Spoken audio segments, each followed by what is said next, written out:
ଆଜି ହିନ୍ଦୁ ନବବର୍ଷ। ଏହି ଅବସରରେ ନବବର୍ଷ କମିଟି ଆନୁକୂଲ୍ୟରେ ବାଲେଶ୍ୱର ସହରର ଷ୍ଟେସନ ଛକରୁ ଫକୀରମୋହନ ଗୋଲେଇ ପର୍ଯ୍ୟନ୍ତ ପଥ ଉତ୍ସବ ଅନୁଷ୍ଠିତ ହୋଇଯାଇଛି। ଏହି ଅବସରରେ ବିଭିନ୍ନ ସଂଗଠନ ପକ୍ଷରୁ ଯୋଗ, ଯୋଗାସନ, ଭଜନ କୀର୍ତ୍ତନ, ଧାର୍ମିକ ସଙ୍ଗୀତ ଗାନ, ଧାର୍ମିକ ସଙ୍ଗୀତ ଓ ନୃତ୍ୟ ପରିବେଷଣ କରାଯାଇଥିଲା।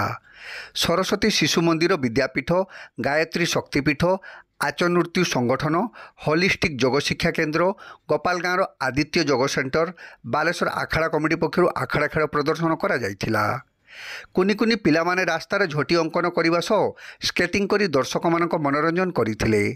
ଏହି କାର୍ଯ୍ୟକ୍ରମରେ ରେମୁଣାର ବିଧାୟକ ତଥା ବିଧାନସଭାରେ ଶାସକ ଦଳର ଉପମୁଖ୍ୟ ସଚେତକ ଗୋବିନ୍ଦ ଚନ୍ଦ୍ର ଦାସ ଓ ସଦର ବିଧାୟକ ମାନସ କୁମାର ଦତ୍ତ ପ୍ରମୁଖ ସାମିଲ ହୋଇ ବିଭିନ୍ନ ଅନୁଷ୍ଠାନର ପ୍ରତିଯୋଗୀମାନଙ୍କ କଳା ନୈପୁଣ୍ୟକୁ ଦେଖି ପ୍ରଶଂସା କରିଥିଲେ।